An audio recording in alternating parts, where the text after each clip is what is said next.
Welcome to Podbean Amplified. This is your weekly podcast to keep you up to date with the latest and greatest news in the podcasting realm. My name is Shae. I'll be your host for today, as well as Miss Ericka. Hi, my name's Ericka. Heck yeah. How have you been, Ericka? I know we've moved Podbean Amplified to every other week now. How do you feel? How are you feeling? You know, we usually have the weekly updates, but now we have the bi-weekly updates. So what has gone on in the last 2 weeks? You got to let me know. Last 2 weeks. I guess it gave us a little bit of like a breather, because we just came from the podcast movement. So with that, made us think more of concepts for podcasts and think more of ideas. So I like it. I like the little transition that we're doing right now. So I do love that. And honestly, the reason I bring that up is because I want to emphasize having, routine check-ins with your podcast. This is your sign to routine check-in with your podcast because you never know. Maybe, you started the season off with more listeners than you do now, and your podcast needs a little revamp. It needs a structure change. It needs, every other week instead of weekly so that you can have more time to promote or things of that nature. So just having a routine checkup in your podcast will really help you optimize it just continuously. I think that a lot of people get stuck in their routines. And 10 years ago, social media, 10 years later, boom, it's here. So it's like, always have a check-in. Always, there's new trends. There's new things going on. Video podcasts blowing up more than ever as opposed to audio podcasts. So, just have check-ins. Yeah. And, speaking of check-ins, how have you been doing? It's been doing good. Been unwinding, doing the roar. So it's helping a lot, Oh, yes. We're optimizing not only your podcast, but our podcast. We have changed a lot from season 1 to season 2, but best believe the roar is staying. And if you don't know and you're joining us this episode or season 2, ROAR, ROAR, rest and open arm relaxation. We came up with that probably 3 months ago, and it's been living to this day, and I will never stop. I will roar until I die. Roar, coming to a store near you. Actually, that would be kind of crazy if you coming. No, it should be a thing. Like you need to dedicate time out of your day, out of your week, out of your month. Just whether it be 5 minutes, 5 hours, or 5 days. 5 days. Take a vacation. Yeah. You need to check in with yourself, not just your podcast. So another reminder, check in with yourself after you check in with your podcast because your podcast comes first. Podbean.com. There you go. Anyways, alrighty, friends. Today on Podbean Amplified, we are joined by a powerhouse entrepreneur, an author, and a podcaster host, Michelle. Or you may know her as the Chill Mom. Michelle is the founder of Mom Boss Academy, where she empowers women to build purposeful businesses while balancing motherhood, which is super amazing. She's also the author of The Chill Mom, a book, and she is a sought-after keynote speaker. So obviously, being the host of the Chill Mom podcast, she shares insights on entrepreneurship, personal growth, and living life on your own terms. So I can't wait to introduce Miss Michelle, the Chill Mom. Woo-woo! Hello. Hi, Shae. Hi. Thank you so much for joining, Podbean Amplified. We are so excited to dive deep, and you are helping so many women around the world. You are a powerhouse, like I said, and you are just so inspiring to moms out there, building, a 5 income stream and just inspiring moms like yourself to I love girls, you're building them up, you're inspiring them while also being their friend. And I love that so much. Thank you. Thanks, Shae. Amazing. Yes. So can you walk us through your journey from starting as a stay-at-home mom to quietly building 5 income streams? Like what ignited your transition into entrepreneurship? I guess I've always been an entrepreneur at heart. I've worked in my 20s, and I've always had a lot of ideas, but when you're working, it's always like, your ideas being shut down, and I've always seen ways to do things better. So the day I turned 30, I started my own business. So I started a soup and salad bar Yeah. business.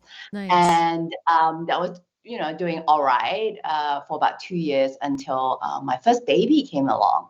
And I Oh, realized, being in Singapore, I mean, I'm happy. I'm happy being, 13 hours a day at my business. We had 2 outlets at that time. I was happy, but then once the baby came along, priority shifted. I wanted to be more at home for her, but I just without without a system, I was very much still working in my business. The only way out was to let go of the business, so I did and became a stay-at-home mom for 6 months. oh. That didn't last very long because I was getting really bored. I was like, yes, I mean, this is great. I could spend all the time with my baby, but then what's next, right? Being an independent woman, earning my own money to having to, rely on my husband didn't sit well with me. So I was just Oh, I looking feel for you. ways to try to earn some income and help out at home. So this is back in 2012. And Wow. back then, people were still reading blogs. And I'm like, okay, maybe I can try to start a blog and monetize it. I really started with the intention of trying to monetize it. It wasn't a hobby. So long story short, turned the blog into a maternity concierge business where I help expecting parents plan the arrival of their babies, Oh. because that was what I was sharing about anyway on the blog. And then, over the years, people were like, I followed you, or I read your blog since you were this mom, stay-at-home mom, and now you have a business. Can you teach me? So initially I was like, who am I to teach other people, right? But after a while, when you have a lot of people asking you, and I realized, hey, there is a market here, and perhaps I'm not the only one who struggle with having to choose between a career or being a mom. And I see that, hey, having our own business, starting our own business from home could be that third option a woman can choose for herself. That's amazing. That's so inspiring. I love that so much. And I love the ambition that you share and have of owning your own business and then redirecting your priorities and then, shifting it again to what you want and what really feeds your soul. So I love that you not only found something that was like your thing, but you are now also sharing it with others so that you can, allow them to have the same opportunities that you do, being able to work from home, but also taking charge of a lot of income streams. So you're doing the dang thing and it's amazing and it's not easy. So I want, if somebody hasn't told you, like, congratulations, and that's amazing. No, you're killing it. You put it so beautifully, Shae, but at that point in time, it's very much like, what do I want to do now? And just really just doing it despite not having all the answers. I mean, on hindsight, it's like, wow, one thing leads to the other. But at that time, I didn't know it's going to lead to this at all. I had no idea. I think that's the most beautiful thing. So you say moms don't need more hours, just better decisions. So can you share a mindset or a few systems that have been game changers in balancing, productivity and family? I think for me, it has always been, growing up from not much. I didn't grow up from a, well-to-do family, having to do everything by myself, and also didn't have that, abundance mindset, trying to, save all the money and just instead just do everything by myself. I had a huge mindset shift around delegation. I used to be, I used to pride myself upon, I don't need help. I can handle it all. And it came to a point where I was tired. I was grumpy all the time. I was just basically not nice to be around. Oh, And yeah, my husband pointed it out, and and then it just came, crashing down. And I told him that I realized that I needed help. I can't be that strong woman, I can't be that super mom that I aspire to be. And making better decisions simply means letting go and letting other people help us. And that's not a sign of weakness. In fact, it's a sign of, being smart with our time, because if we don't pour into ourselves, then we can't pour into others, including our family or our clients, our business. Yeah. Absolutely. I love that so much. And I commend you for even acknowledging, some people who are so strong in their work and their opinion and their lifestyle and independency. I struggle with that as well. And so I commend you for being even stronger to admit it. Like, okay. And you said that you were trying to be this perfect supermom, but I think in admitting that you need help, that did make you an even stronger supermom, because you're able to be, change and redirect, like you said earlier, by being better you, a better version of you, while still doing what you love or finding different avenues and ways to make it happen. Definitely. And it's funny, right? How we were brought up to, and I was told that, you can do everything you want. The world is your oyster. And therefore we do everything, right? Without asking for help. And I guess now how I would love to raise my daughter is, hey, you don't have to do everything, right? You stay in your zone of genius, what you love doing, what you're naturally good at, and just delegate other things. Yeah. Amazing. And so for listeners who want to start building smart income streams from home, what's one actionable step that they can take right now or this week?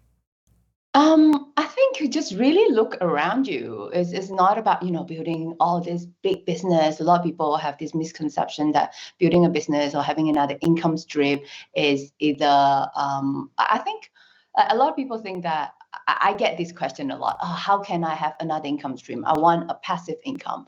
And I always say that nothing's really passive. You do need to put in the effort at the start. But this week, if you want to immediately earn some income, just look around you and see, is there anything that you do better than others? Is there any problem around, people around you that you think you can help solve? So it could be as simple as, you are a mom and you cook every day anyway, and you notice, another family with parents who are working long hours. Maybe you can offer to maybe drop off meal service. So something as simple as that. You don't have to go learn new things. Just really look at what are your skills, what are some of the problems that your neighbors, people around you are facing, and how you can help them. So I think starting with service-based business is a lot easier than going to source for products, for example, and try to launch an e-commerce website and try to sell that. So start with service-based, and then from there you can see, what people need, and then you can slowly morph it into either a knowledge-based business or a product-based business. Oh, that's really cool. I love that. Now that you put it that way, it makes it so simple for me to conceptualize it. Like, for instance, I'm very good at hosting and speaking in podcasts. And then I also have my social media content creator who has an eye for graphic design and visuals and things. And so I could possibly have her support my blog on public speaking or tips and ways to speak or things like that. And then she could, in turn, I could support her business by her having her own blog on like graphic design or social media management. And in turn, like we would be servicing each other, and that would essentially, Absolutely. That makes so much sense now. I'm like trying to scratch my head. Like I don't know how she does all these things. And I do want to introduce, this is Ericka. She is a co-host. She'll be joining us for our next portion, which is the viral, not necessarily a viral video, but it's just a discussion moment. Sometimes you race home from work because you have to get your daughters to ballet class, and your daughters like to bring their baby dolls wrapped up in their blankets places. And so you think that they have their baby dolls wrapped up in blankets, and then you hear a sound. And Anyway, we're back in our driveway because I have to show you what my daughters actually brought in their blankets. Oh my God. B, what do you have in your blanket? My dolly. Can I see your dolly? Yeah. Let me see. Oh, I like your dolly. Now, Cora, show me what was in your blanket. Oh. You had him wrapped in the blanket. Oh my And he's not God. very happy, is he? Why did you bring him to dance class? He's my best friend. He can't go to dance class, honey. I wanted to. He can't go to dance class. We have to bring him back in the house, okay? Oh, it's so cute. Oh, Be free, Tito. Be free. Girls, can we bring our animals to dance class? Yes. No. And no, I didn't realize it because they get themselves in their car seats and she had like stashed him between the seats. So when I was buckling them in, I had no idea. And then we were driving down the road and I heard the cat meow. could have sneaked it in there. That's where we're at. Oh my God, that's so cute. I can't wait to. Do you have a story like that? I don't have the story. I have a story. I don't have a story like that, but I do have, kids sneaking things that I didn't realize until later. So there's this one time where I brought the girls to a like a restaurant just for lunch, right after school.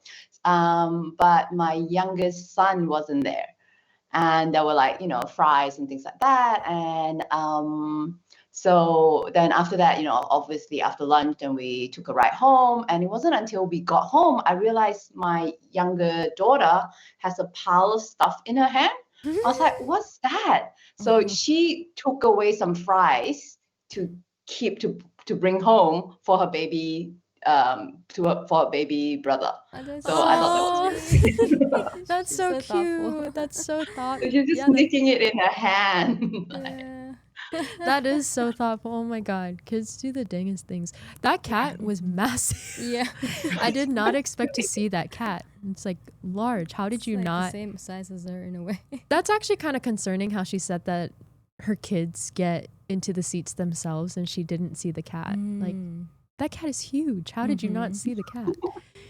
Maybe because it was wrapped up in the blanket, she said, right? Oh, that's right. Yeah. And the Yeah. cat probably like comfortable in Yeah, it. so yeah, I can totally see one of my kids doing that, sneaking things around. Happens all the time. That's so cute though with the French fries. Yeah. Aw, how old is your daughter? At that time she was 7 years old. Oh. And how old Yeah. was your son at that time? 4.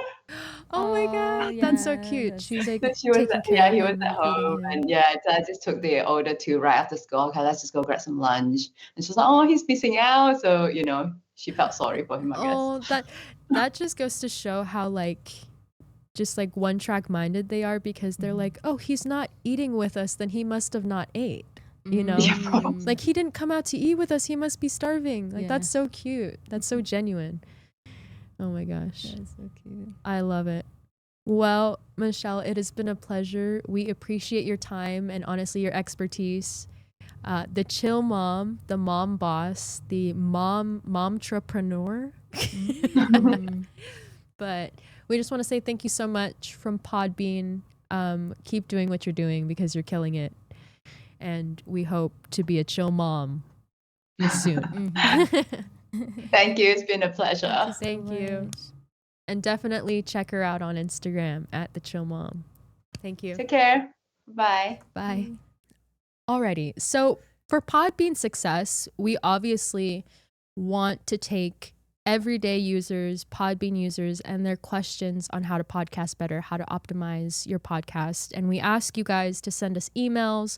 We talk to our customer success team on the most common questions that they get. And then we put it together and we answer it for you just to help you out. I think that the one thing we want to do is make sure that, you guys have all the tools and we give you the answers. So if somebody is asking Podbean, I promise you somebody else has that question as well. And in this question, it's, I started my podcast during the pandemic and my episodes are usually around an hour.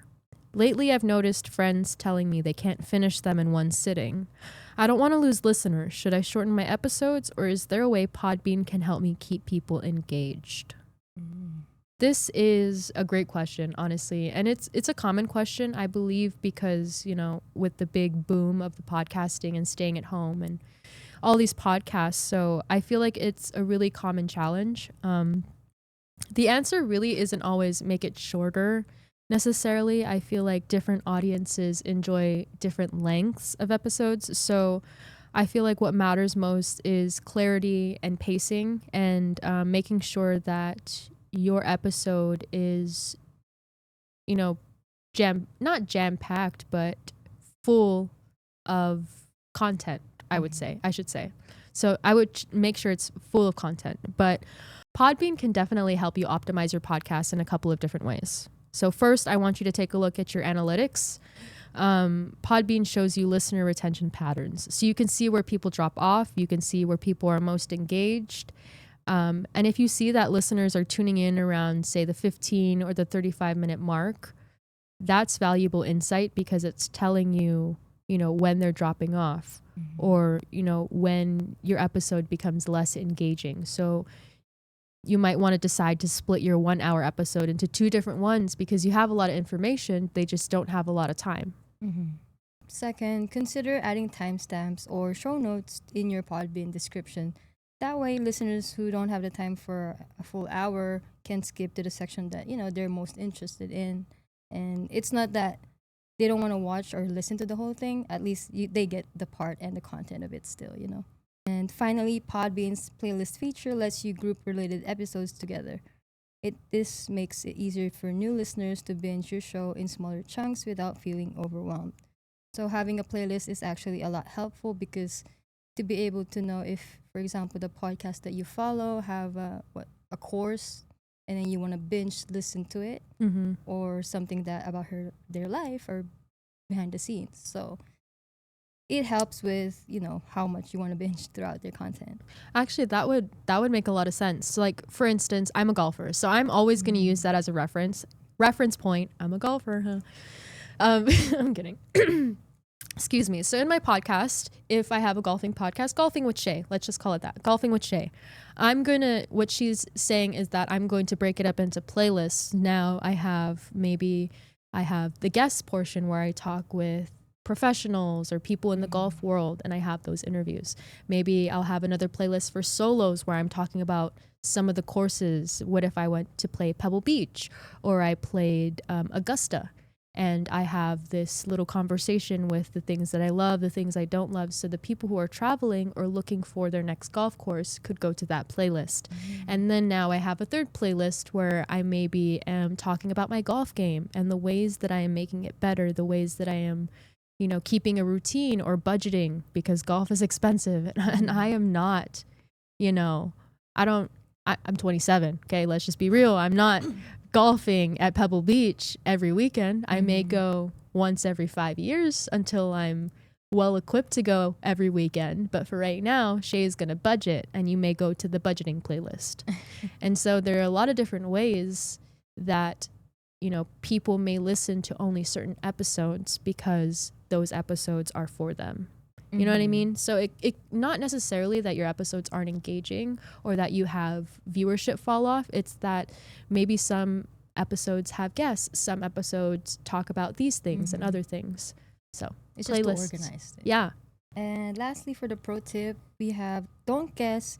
Use your analytics to make data-driven decisions about length.